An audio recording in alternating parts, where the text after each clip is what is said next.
All attendees are in listen-only mode.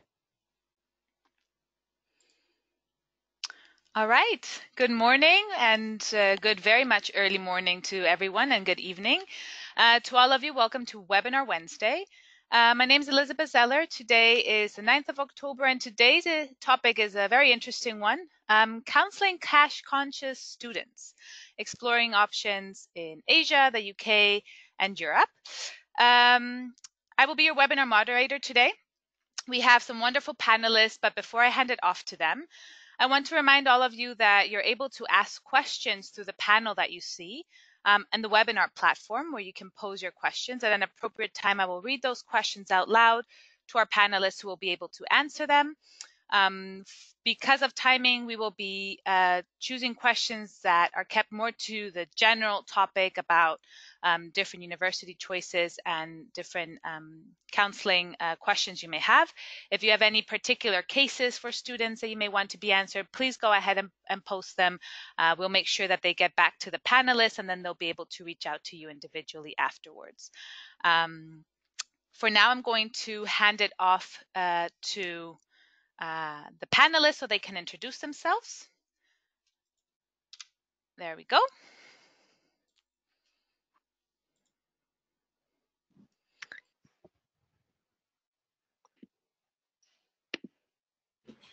Hello everyone, thank you for joining us in the panel today. My name is David Hawkins. I'm an independent educational consultant based in the UK. It's been my great pleasure to coordinate putting this panel today, and hopefully over the course of this webinar we'll be able to give you some key themes about counselling students who are requiring significant levels of financial aid at universities outside the United States. As Elizabeth has mentioned, we're going to try and stick to some general themes and some of the most popular destinations. But the nature of this kind of topic is that you may be dealing with very small numbers of students in these situations who have particular situations in their background or in their needs, which might mean that the questions you have are potentially very specific. So we will have opportunities to answer questions after the webinar, and also you'll see at the end that we're going to try and crowdsource resources, which enables those of you listening to the webinar today to potentially give your suggestions and your feedback most relevant to the students you've got experience with, so that we can continue this work after the webinar. So it's my great pleasure to go with the panel, and I'll ask them to now introduce themselves as well.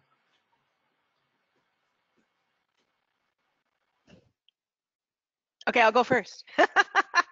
I'm Carolyn Barr, and I'm representing Leiden University and Leiden University College today from the Netherlands, and I'll be speaking in general terms about options in the Netherlands in terms of finances and financial resources.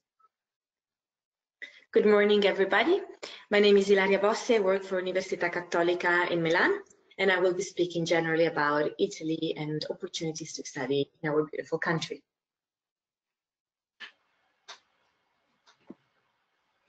Hi, my name is Swati Shrestha. I am the head of college and career counseling at Woodstock School in northern India, and I'm going to be speaking from my experience on this side of the desk, working with students who have low budgets, and kind of talking through how I kind of work with them. Hello, everyone. I'm Karsten. I'm an independent educational consultant based in Berlin, Germany, and I mostly work with German students who want to study in the US. So most of them are not cash conscious, but I'm also very familiar with the German university system. That's what I'll be talking about later during this webinar. Looking forward. Great, thank you everyone, and we should probably have agreed in advance who's going to go in which order and introduce themselves, but there we go, that's the way these things go. We will all then cover different areas. I'm also going to touch on the British Isles and opportunity for some questions at the end, but we're going to hand back to Elizabeth for some polls, and then we'll get going with the presentation. All right, thank you. So the panelists have prepared a few polls or a few questions for you guys, just to get a bit of a read of who is here today. So you will be seeing the first poll now.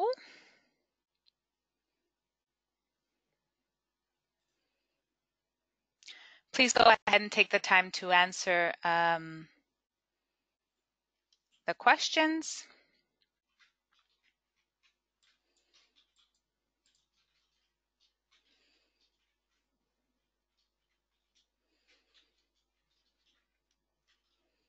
All right. Most of you have taken the time to vote. Great. Fantastic. And I will be sharing those results with all of you so you can take a look and see.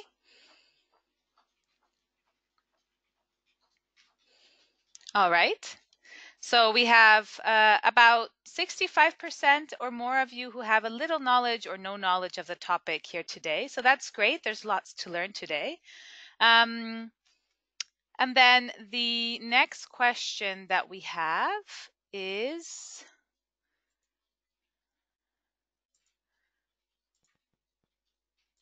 and here we go. How many students do you work with each year who require high levels of financial aid? So please go ahead and answer that so our panelists can get a little bit more of information of whom is attending our session today.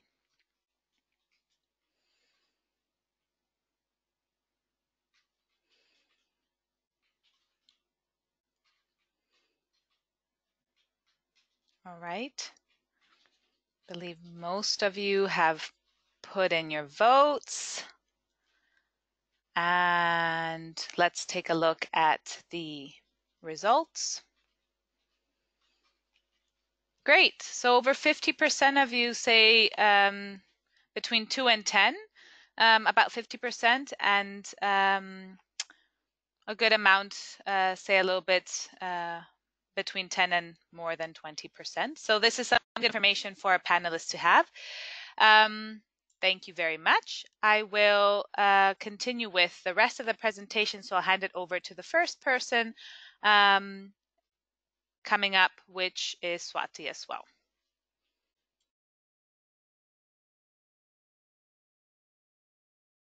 Sorry about that.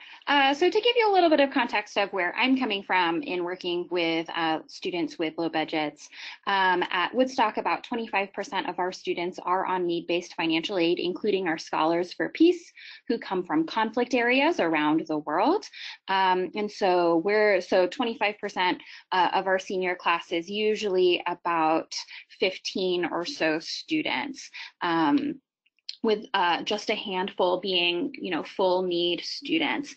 And I think part of the difficulty of being a counselor for high need students is that you don't want to be constantly suggesting the same schools to all of your students, because it does mean that there isn't going to be a diversity of destinations for those students.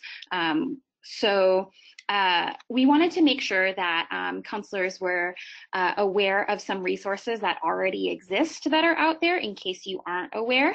Number one, of course, is the International ACAC website.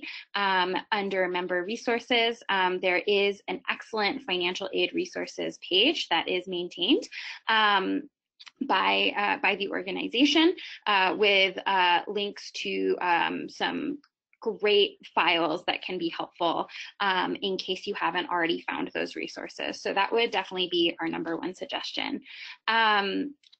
If you're not super familiar with non-US destinations, the NACAC Guide to International Admission is a really good starting place, and it's available for free through the NACAC website. And that kind of gives a really great overview of the application process to a lot of different destinations. So even if it doesn't necessarily give you a sense of specific schools, it does give you a sense of how to support your students through those application processes. This can also be supplemented by the wiki that Concourse Global has been setting up.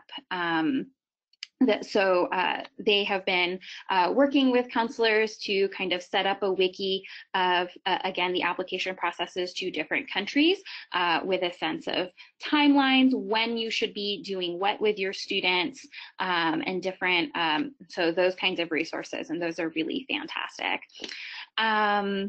Next on the list is the FAFSA list of non-US universities where US loans can be used. So if you are working with a high-need US citizen, that's one resource that is really helpful because it means that they can take the federal aid that they're eligible for outside of the US and use those. And that's something that not a lot of students are aware that they can do. That's not something that I was aware that students could do until I came to this side of the desk. So I think that's really important for counselors to be able to share with students if you're working with US citizens. So when I'm working with high need students, definitely, the number one thing that I point out to them is that generally, and this is not always the case, but generally the lowest cost option is going to be in their passport country. This isn't always true, and we're going to be talking about that, that is often the case for many of my students. It can get a little bit more complicated if you are working with refugee students for whom the home country is not a viable option. So here in India, when I'm working with students, I always say, India is going to be your lowest cost option. So let's kind of think about what that option might be for you, either in your home country or your home region, to kind of look around there. And that does help provide a little bit of diversity to the options that students might be considering. So that's kind of where we're coming from here. Yeah, so hopefully that kind of sets the scene a little bit about kind of the starting point to work with some of these students.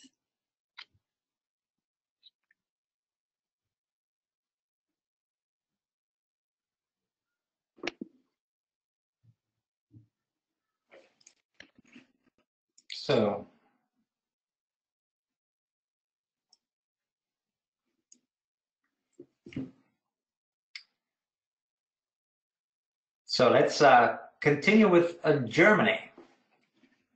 Yes, here we are. It's my pleasure to introduce Germany as a potential destination for foreign students. And I believe it's a great choice, especially for students and families who do not have a whole lot of money to spend on higher education.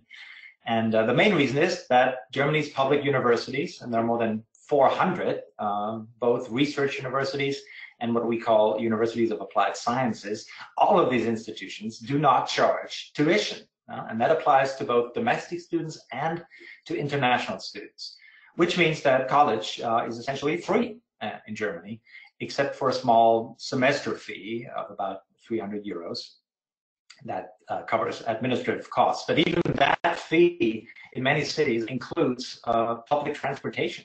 So that means that students can ride buses, streetcars, subway trains, local regional trains for free, which is a big benefit as well, I believe. So, but undergraduate education is not only free, it's also of a very high quality. I mean, we have some of the oldest and the most respected universities on the continent here in Germany. And as you can see from the figure on the slide, Germany has become increasingly popular as a study abroad destination for international students. There are now more than 400,000 of them, mostly from the EU, from China, from India, and from Russia. Both the state governments and the universities have recently stepped up their efforts to recruit more international students in the first place, but also to create a welcoming, service-oriented environment for them, which honestly has not always been the case. I'm also a certified translator, and I work for quite a few German universities, so I know that internationalization is a big, big issue everywhere at the moment. So many things get translated into English, websites, forms, even internal communications, and all of that helps make German universities much more accessible to internationals.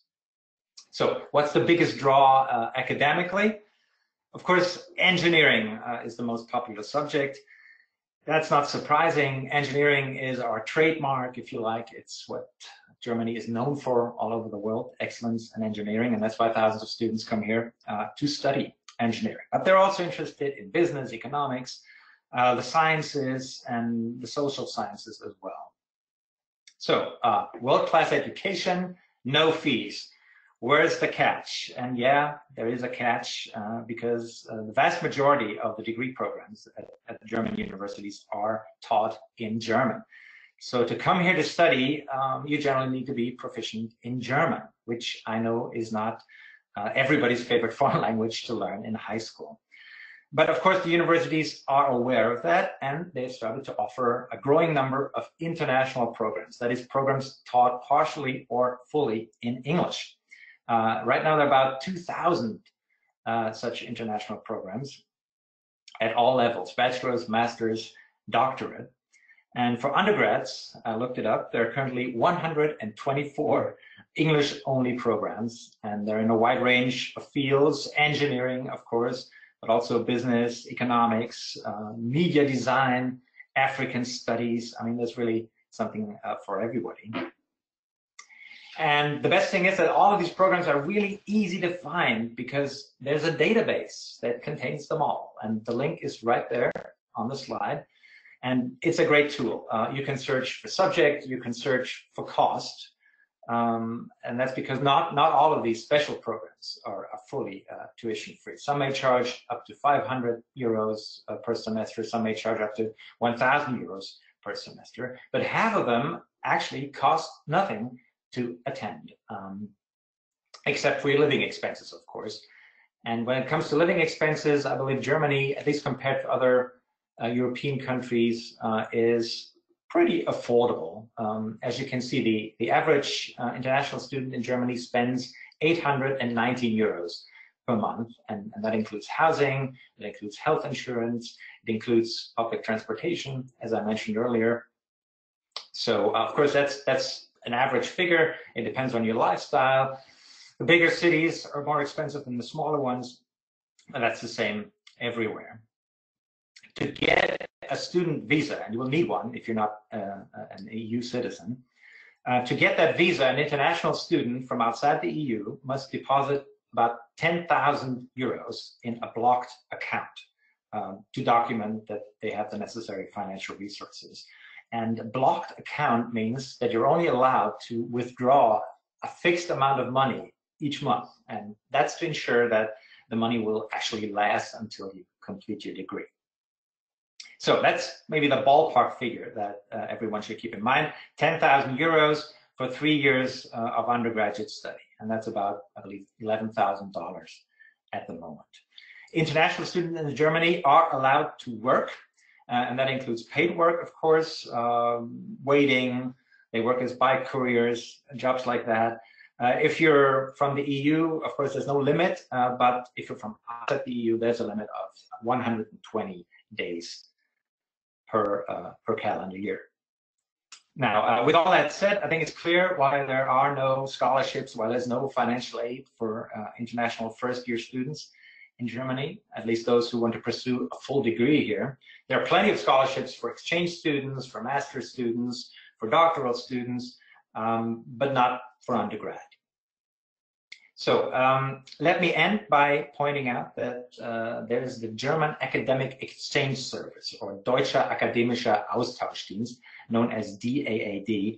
And that's an outstanding source of information on everything related to studying in Germany. If you look at the link here, the database link, that's also hosted by the DAAD.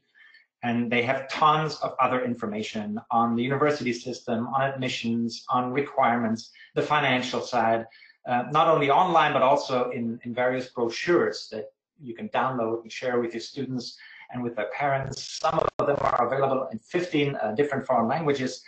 I've put them on the handout, on the doc that accompanies our webinar for you to look at and make them easy to find. So I highly recommend you look into this material if you can persuade students to consider coming to Germany. So that's about it for now. Thank you for listening. And the next stop, I believe, is Italy. Hilaria.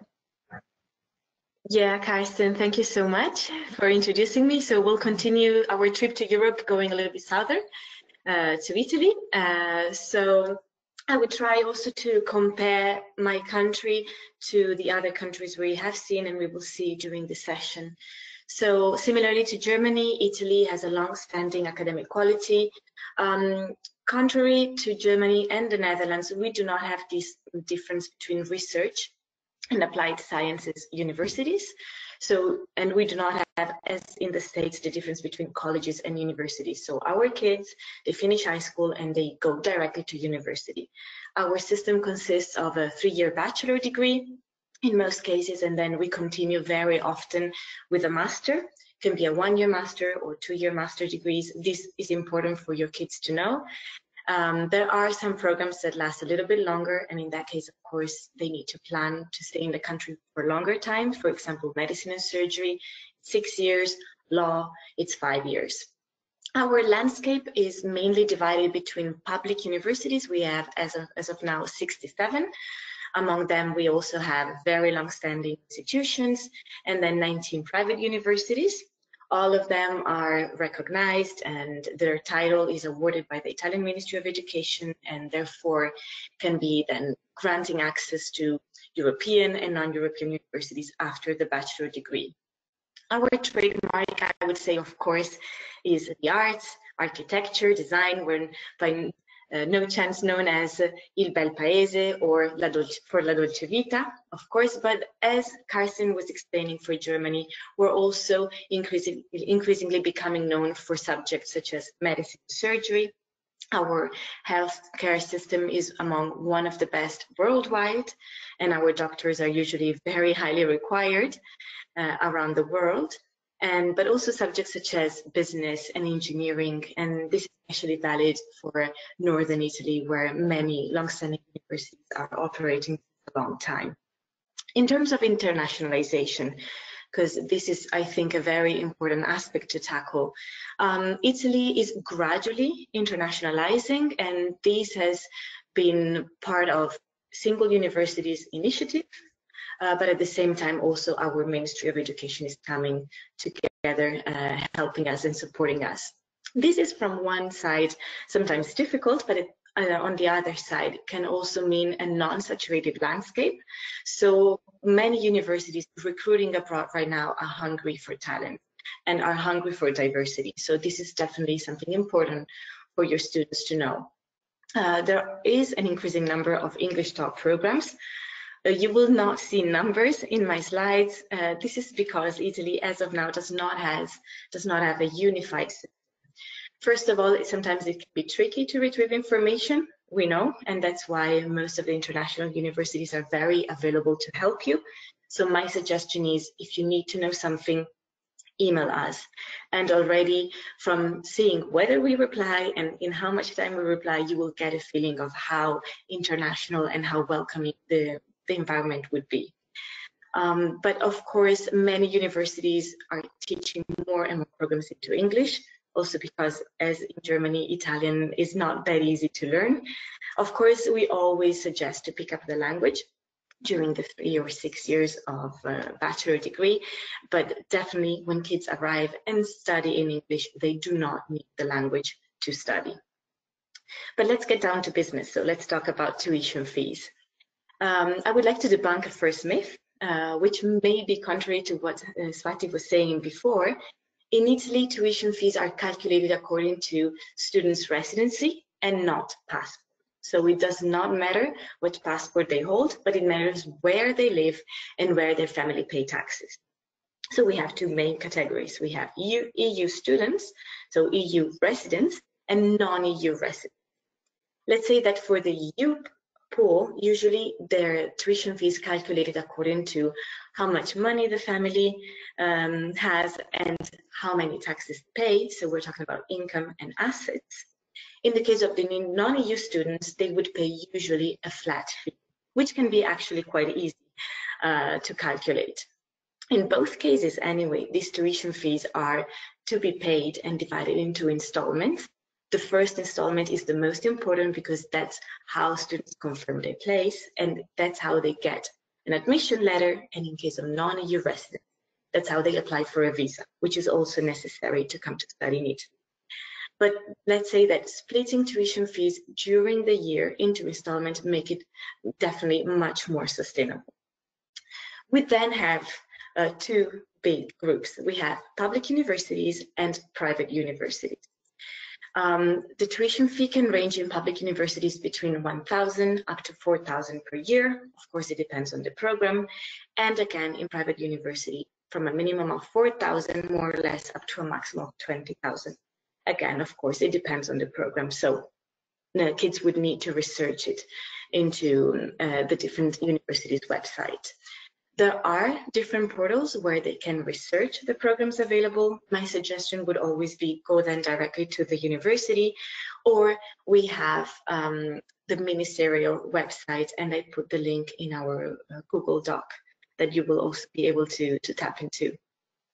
In terms of financial aid, there is actually plenty of financial aid available and different kinds of scholarships, loans, grants. For sure, individual universities, especially those active in recruiting abroad, usually offer a wide range of either partial scholarship or full scholarships. And of course, then you need to apply directly to the university. Most importantly, the Italian government offers something that is called Right to Study, in Italian ISU. Of course, there is a catch here as well, which is students can apply for this full scholarship only once they are enrolled in the university. So we always recommend calculate and take into account that you might not get the scholarship, but if you arrive to Italy, you apply to the scholarship, which is calculated by merit and financial need, and you get the scholarship, then you pay no tuition fee at all. And this is open for both EU and non-EU residents at both private and public universities. So that's a very good opportunity to study at certainly very good universities, basically for free. There are then some other scholarships offered by our Ministry of Education and Foreign Affairs in advance. So usually students apply 1 year before coming to the university. And there are also scholarships offered by the European Commission. It is true as well as it is for Germany that most of these European Commission scholarships are usually offered for graduate students, but there are a few resources also for undergrads. There are then other opportunities to finance one's studies through different financial bodies. For example, many of our banks grant student loans at very interesting interest rates. For sure, different countries would offer opportunities. I work, for example, with Norwegian students, and I know that there is an institution called Lånekasse, which basically funds all of their students going abroad with a minimum, if not basically zero interest rate. In Central and Latin America, there are institutions such as CENICIT, Colfuturo, in Panama, IFARU. So I would always recommend students to look, of course, at the universities they're going to, at the country they're going to, but also try to look in their own country, because very often there are very good opportunities there as well. In terms of part-time jobs, so if you arrive to Italy, you want to make some extra money, what can you do? EU students, of course, have no limits in terms of how much they can work. In terms of non-EU students, so those who would need a visa, they can work a maximum of 20 hours per week under the study visa. So that's basically a part-time job. Here, of course, there's a little trick of knowing the language might help them to find a nice job. And this applies also for both public and private universities, that students can work within the university. There is a program called either student work, and they can work part-time, or 200 hours, which pays quite well and it's not taxed. So I would recommend students to look into it, but this cannot be considered as a source of income. It should be a little bit of extra money aside. I put a please note at the very end, which is, of course, we talked about tuition fees. They are very convenient if we compare it, for example, to the States and to other European countries. But of course, then students do not only have to take into consideration tuition fees, but also living costs. Let's say that this depends, of course, on the city. I would say that going northern, living costs are usually higher, but it's true that also where more employability options are. So there is a little bit of a trade-off there. And I would say that averagely, it would be around 800, 1,000 euros per month. So very similar to Germany. And again, language can be a little bit tricky, but it's really beautiful. So we would usually encourage our students to study it along the 3 or 6 years. And I think this is it from my side. So I'll hand it over to Caroline for the Netherlands. Hello, everyone. Liz, if you can go to the next slide, that would be great. I want to talk a little bit about the Netherlands as a whole, and I've gathered this information with the assistance of the Dutch Research University Consortium institutions that are members of IACAC, plus a number of other institutions across the country.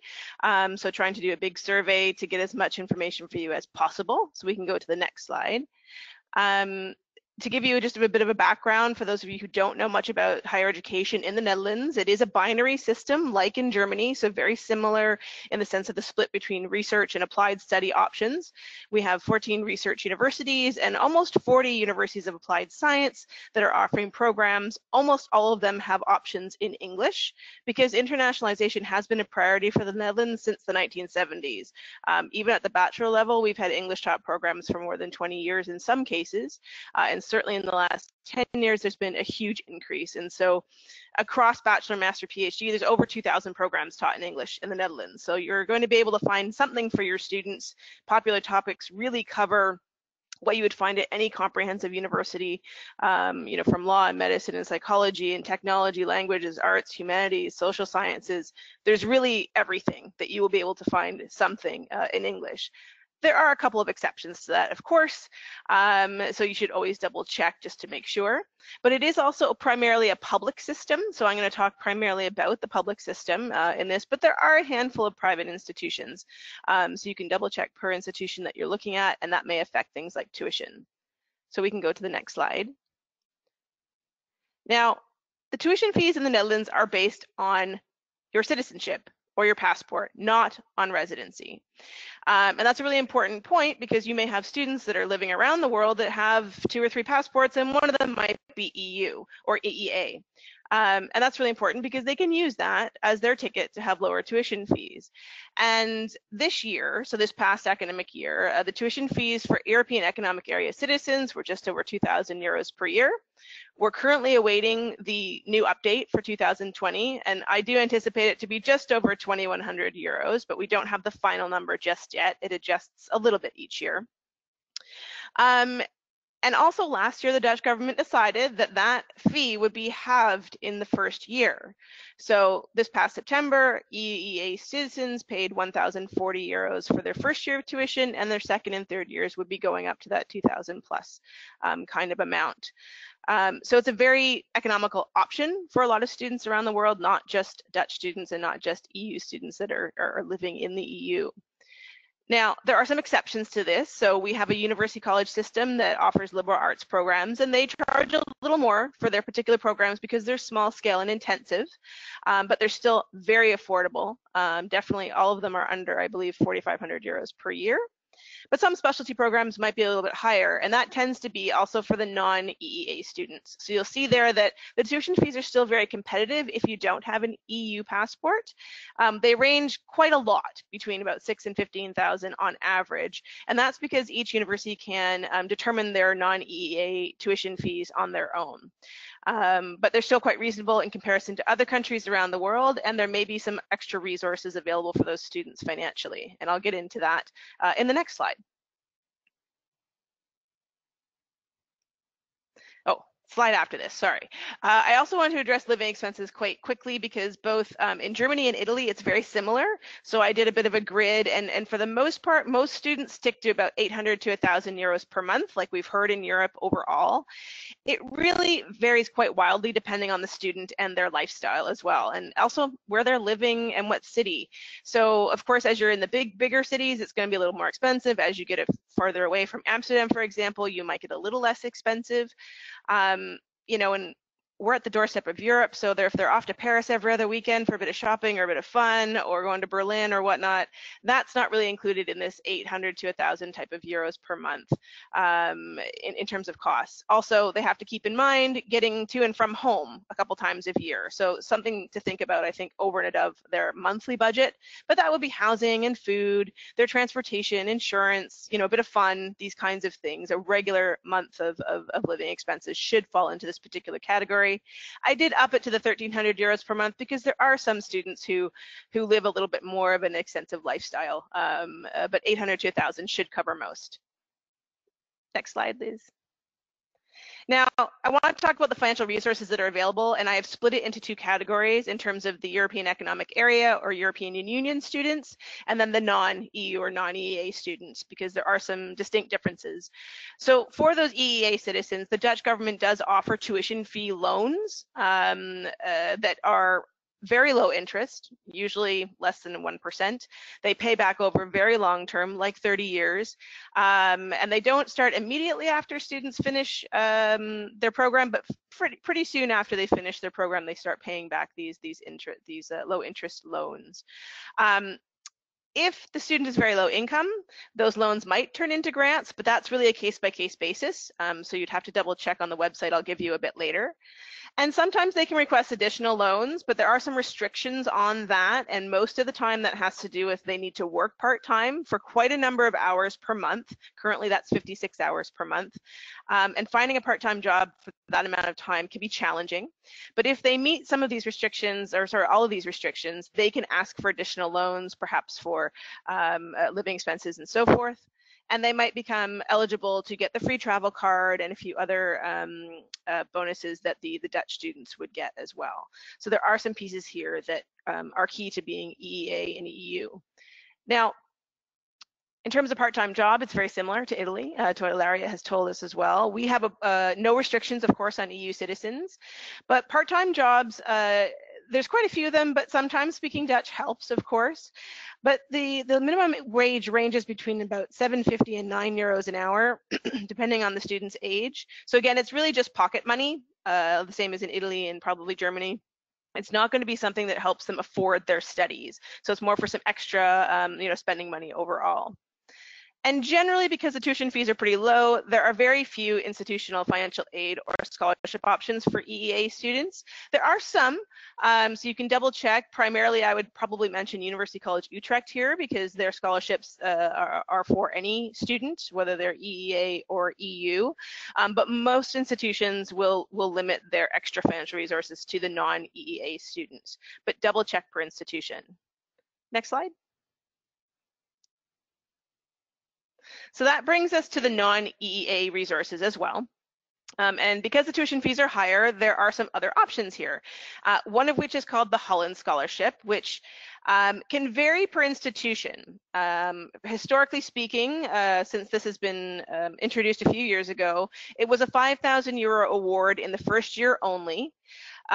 Most institutions focus this on the non-EU students, and however, this year and beyond, you need to double check the eligible programs in each institution who's allotting this Holland Scholarship, if it's available to the bachelor students, the amount of those scholarships in terms of the amount of money that's awarded, and the number of those scholarships that are available.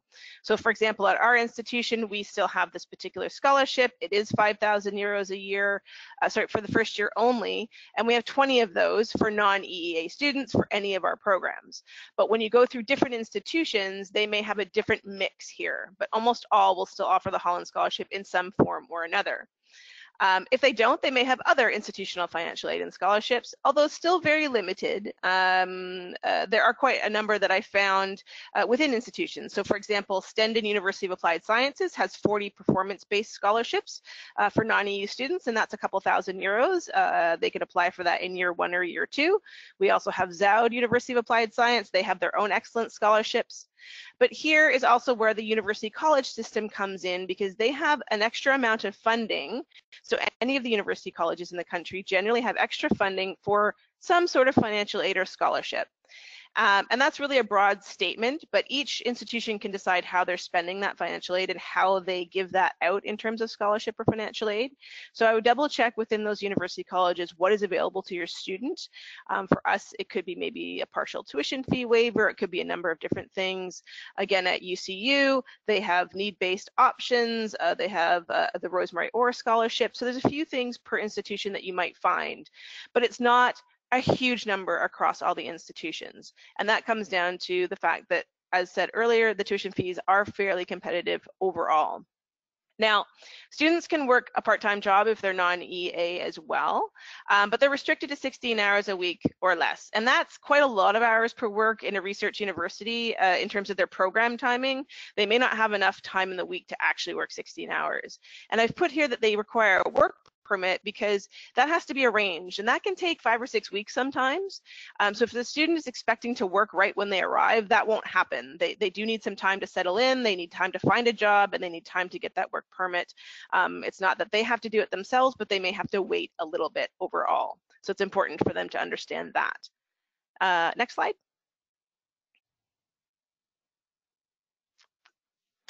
Now, there are, of course, other resources outside of scholarships and financial aid within the institutions themselves. We've already mentioned a couple of times sort of grant or loan options from the home country. I name here specifically the US as an example. So there are 4 institutions in the Netherlands out of the 14 research universities and 40 universities of applied science that will accept FAFSA. So I've listed them here. So it's not a huge option for a lot of students, but some additional institutions will take the GI Bill, for an example. Most will take Sallie Mae loans. There may be external scholarships that students may have access to through their high schools, through their parents' employers, these types of things. And of course, own financial means does come into this quite a lot, of course, as you will know for all of your students. And there are 2 other tips that I wanted to include in this financial aid section because in the Netherlands, there's a couple of things that are available to all citizens, so not just students. But one of them is called huurtoeslag, which is a rent allowance. So if students are living in a particular type of apartment or living space that meets the requirements, students can request this rent allowance or a rebate on their rent. And it could be 100 euros, it could be a couple €100 per month that they might get back by applying for this rent allowance. So we do recommend students to take a look into that and ask about that when they come to study with us. We have international student advisors, and other students will be able to help them with this because everyone that is eligible really wants to try to get this rebate. It also works for students who are working because they have to have Dutch health insurance, which costs more than regular student insurance, and they can request an insurance allowance to get quite a large amount of that money back per month as well on their insurance if they are having a part-time job. So there are other ways that aren't just limited to students where they can actually reduce their costs on a regular basis. On the next slide, I've listed all of the links that sort of refer to what I've been talking about in the past few slides. So grants and loans for EU citizens are at duo.nl. Scholarships, there's a grant finder sort of widget website that you can use at least in this next semester to find scholarships and other financial aid issues. And those 2 allowances, the rent allowance and the insurance allowance, I've put a link to an expat page because there is no official information in English for these 2 allowances, but the expat page explains it quite well, just to give students an idea of what to expect when they come here and how they can reduce their costs a little bit. So I will now finish up for the Netherlands, and I will move on to our next speaker, which I believe is David. Thank you, Carolyn. And so we're going to just kind of draw the systematic bit to a close, and I'm going to use the British Isles to try and kind of segue into the sort of more general discussions here. We have focused on 3 public systems within Europe, and we're very conscious of their options in Asia and Australasia and Africa and places, which may present interesting pathways for students as well. But we wanted to sort of focus on broader systemic things which kind of illustrate wider points. And the key here that we're focusing on really, and the point that Swati's mentioned, and myself as a former high school counsellor is aware of as well, is that when we are dealing with students who need significant levels of funding, the funding is the #1 criteria. And so you may be working with students who've never considered studying, maybe say in Germany or Italy or the Netherlands, and actually they're going to need to consider that option. The phrase that sticks in my head is the wonderful quote from the Jerry Maguire film of "Show me the money." The money is going to be where students go. And the key counseling point, and I do some work with an organisation in the UK here called the HMC Scholars, which are students from outside Europe coming on bursaries to boarding schools in the UK, is that students really do have to understand that the money is going to be that #1 key component here. Other wonderful discussions we can have with students about fit may have to come secondary, because students are going to have to understand the nuance. And the British Isles is an example of where this nuance really comes into it, and how students do have to understand that there are always going to be complexities here that they might not be aware of in the process. The UK is a very popular destination. Lots of students around the world want to come to the UK, But the reality actually is that the UK is not going to be a source of financial aid for a significant number of students. We've heard a few times about the nuance between passport and residency. And unfortunately, a lot of families with British passports who end up outside of currently the EU and potentially soon outside of the UK are not going to be eligible for the student finance in the UK. UK Keyser, as the website here, has a lot of information on that kind of stuff. But I think it's really important if you are counselling students who had assumed, because they have a passport or something to the UK, they'd be able to access financial aid within the UK system. They are not really going to be able to do so. Overall, across the UK, there are very few institutional scholarships available. The Oxford Dean Scholarship is a really option there. Obviously, it's a competitive scholarship within a competitive university. And then I'm probably going to get told off by International ACAC for mentioning Grant Ferry, which is an app that you have to pay for. Grant Ferry can be a sort of micro scholarships of where students who may fit a particular criteria, a country, a nationality, certain situations in their lives, or potentially their parents' profession, might be able to qualify for smaller elements of funding from a number of UK universities. And Grant Ferry was a sort of crowd-funded project started actually by a teenager who built an app where students can search for those kind of things as well. So overall, the UK is actually very unlikely to be a cost-effective option for students. And potentially post-Brexit, if we end up in a situation where the UK leaves the European Union without any transition arrangements, and indeed actually without a deal going forwards, that even for students currently in the European Union or the European Economic Area, who at the present are able to access free fees in Scotland and tuition fee loans within England, Wales and Northern Ireland, that may go as well. So the UK is probably not going to be that place that students might head to.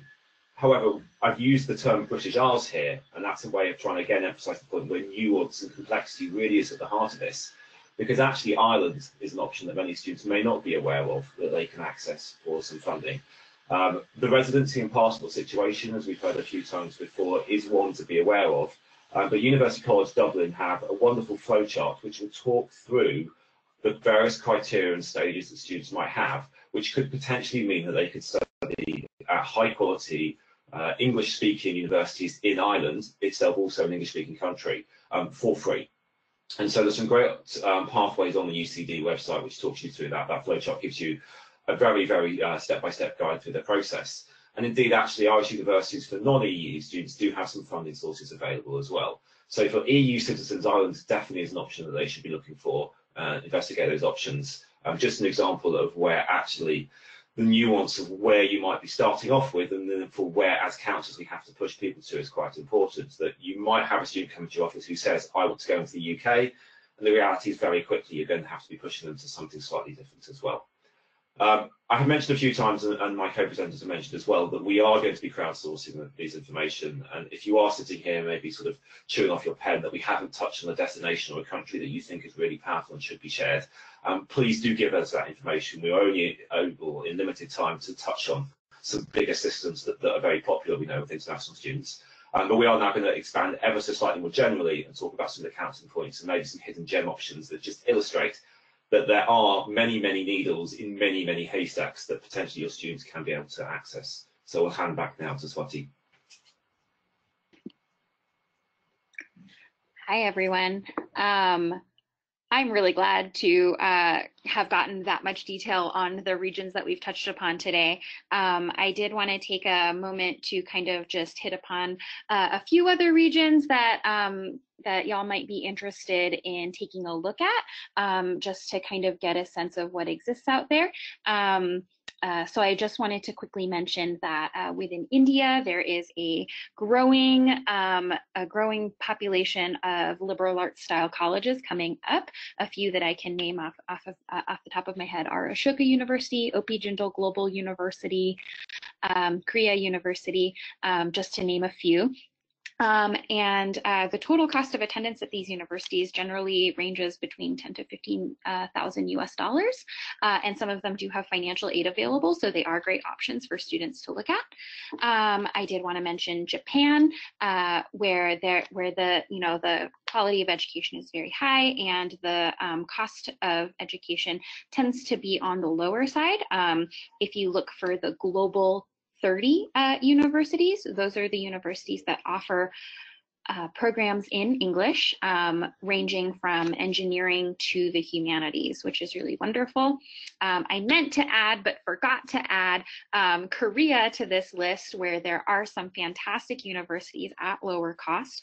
A couple that I can mention that I've had students apply to and attend are the Underwood International College at Yonsei University, which again is a liberal arts style university in Korea, as well as the Incheon Global Campus. I think is a really awesome option. And kind of related to our transnational universities point here, the Incheon Global Campus is actually 4 non-Korean universities that have been invited by the Korean government to set up a campus, a shared campus in Incheon, to offer what they consider kind of their best degrees. So a small number of degrees available, but a really cool shared campus. I guess I'm just going to talk a little bit about transnational universities here, and I'll come back to Canada in a second.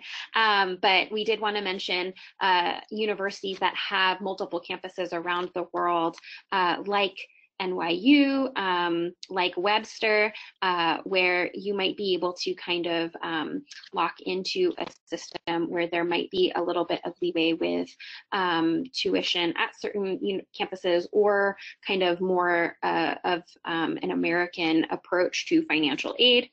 Let's see.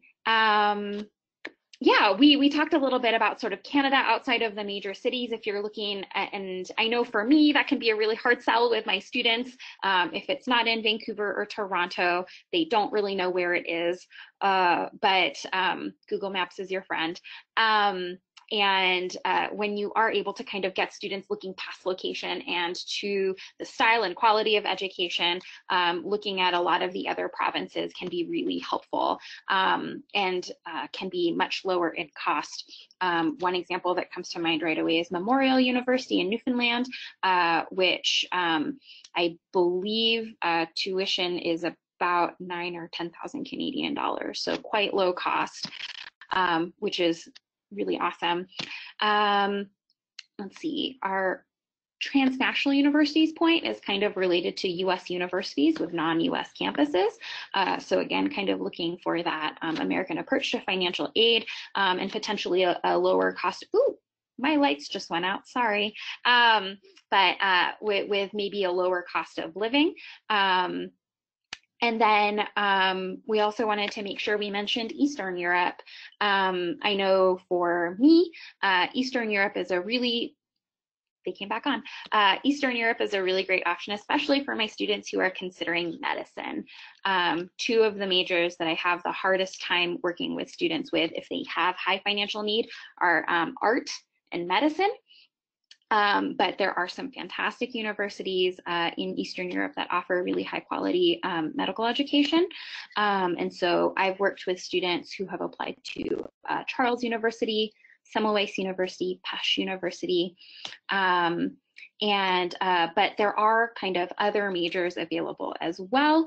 Something that I do want to mention is the Stipendium Hungaricum, and this is a series of scholarships offered, I believe, by the Hungarian government for, and it depends on your citizenship and what major you're applying for, but there are some scholarships available there, which is pretty exciting. Sorry, I just realized that I forgot to mention for Japan the MEXT scholarships, which come from the Japanese government. So I just want to make sure. And then other crowdsourced examples that we have are Finland, which is free for EU citizens and very low cost for non-EU citizens. So in Aalto and Helsinki, Latvia, up to 4,000 in fees. Let's see, and then the African Leadership University is a really wonderful option if you're looking at the continent of Africa. And I know that we are not doing that continent justice at all here, but we did want to make sure we had at least one option that we mentioned. And then jumping back to Asia, scholarships in Hong Kong at HKU and the University of Hong Kong and the Hong Kong University of Science and Technology are available. So Yeah, I know that we've jumped around a lot here in this last section, but I did want to make sure that we kind of touched upon all of these different areas to kind of just put the idea out there that all of these regions do have some, you know, really excellent universities at some pretty great prices. And so hopefully this will give you some ideas of where to look. I am going to pass this along now to, I believe, to Elizabeth to talk about the Google Doc. Great, thank you. I'm going to ask all the panelists to come back on because we're going to go into questions as well. I know that they have created a Google Doc for resources. You can find the URL on the slide as well. I have not checked what's on that Google Doc yet, but I'm guessing that's a lot of resources that all of you can use. It's been a very interesting conversation, actually, personally for me. As a Latin American student, I also looked at Europe and at different options, being a cash-conscious kid myself. So it was very interesting to hear all the new developments that have been coming up. We have lots of questions for you guys, so we'll get started with these. People have been quite engaged. We had a question in the very beginning when we were looking at the US, if the US loans can be used for non-American students or are they only loans for US citizens? Yeah, it's only for US citizens, I'm afraid. It's the eligibility requirement is exactly the same as if you were using your aid within the US. Yeah, so that's for that counselor that was asking that particular question. This now goes a little bit towards Germany. Is it actually necessary to have very high GPAs to get into German universities? That's what they have heard. Well, the answer is it depends. It depends on the university and it depends on the program. But generally, that's raising an important issue, namely the issue of admissibility. The German Abitur is the gold standard for all German universities. And your leaving certificate must be equivalent to the German Abitur. And that's the case for all EU countries, but it's not the case for many other countries, including the US, for example. So students are likely to have to take additional exams or go through a one-year preparatory program to get to the level of what is expected from the German Abitur. So yeah, I know general answer, but it depends. All right. Let me move on to the next one. Can we give a ballpark figure and say a kid is probably going to need around 10,000 euros a year to cover living expenses roughly for 3 years? That's also for Germany. Mm-hmm. Yeah, that's right. That's the legally required amount that has to be deposited in that bank account. And it's based on the statistics that have been collected over the years of what it costs to study in Germany. And of course, as other people have said, if you travel a lot, which you know, I would do if I were here, then that cost of living would be higher. But if you rent a small apartment and live in a modest way, that will work for you. I think 10,000 is enough for 3 years. All right. Fantastic. We have another question about any recommendations you would all have for African middle class students in these options. Yeah, and I think the key thing there is for students, particularly maybe families are very ambitious, to first of all have that understanding of exactly what the pot of money is. And what is the amount of money that they have available, and indeed potentially for some students in countries in Africa, how easily is it for them to move that money from one place to another? And when they have that pot of money, that will entirely determine where they want to go. I think a lot of families, particularly if they're coming from parts of Africa which might have historic links due to colonialism to various parts of the world, might assume that way, you know, coming from Francophone Africa to France, coming from the former British Empire to the UK, that might be the standard pathway. I think the key thing for those families really is to understand that, as we've hopefully explained, there are many, many more options out there, and to look quite widely. And as Swati just mentioned, we've not really given Africa the service it deserves. There are some really wonderful opportunities in Africa, not just African Leadership University, but all sorts of interesting campuses. The Mauritius has become quite a centre for transnational education. So students to actually start off also thinking that their first route to an English-speaking higher education opportunity might be within Africa, not necessarily outside of Africa, but fundamentally from the starting point for families to know how much money have they got and how easy are they going to be able to move that money into a particular country that they're looking for. Once they've got that, then some of the options we've discovered and others that we put on the Google Doc, and we very much hope lots of people listening will also add to the Google Doc. They will then be able to work out which of those are likely to be the most fruitful pathways. And for a And I do final, think that's a sorry, go ahead. Sorry, I was just going to say, I do think that's a helpful conversation to have with any student who needs financial aid, is to first kind of start with what is your budget. And that can be a really difficult conversation to have. And I think it's really important as counselors to make sure that we are really coaching our students on how to have that conversation with parents, because I know that that can be a really contentious conversation. So as, the sooner we can bring it up as counselors with our students, I think the more helpful it will be for them in the end. Very true. I think a final question here. There were quite a few others that came in, and I'm sorry if we're not able to cover all of them. There was a question in general about whether or not any of these countries would offer at some point scholarships that would cover the entire cost of living, particularly for compelling students, that are compelling students.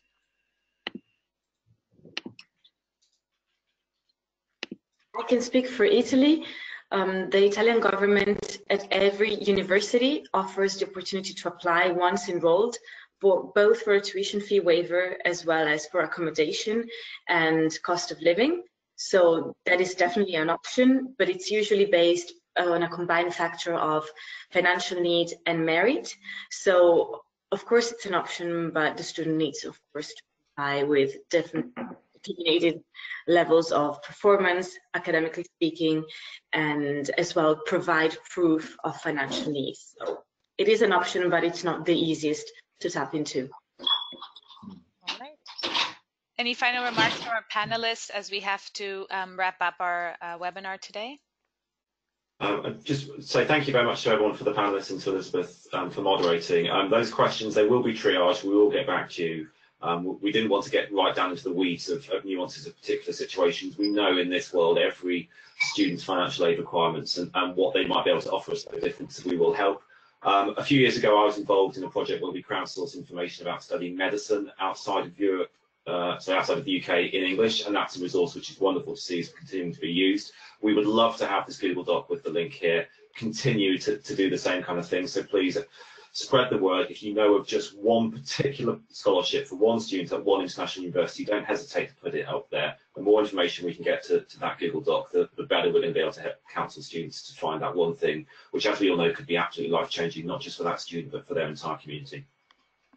Fantastic. Thank you very much. Thank you all for being here. Thank you to all of our listeners today, and I hope you got all the information that you needed, or at least to be able to start very fruitful conversations with your students. With that, I'll let you go, and I enjoy the rest of your Wednesday. Bye-bye.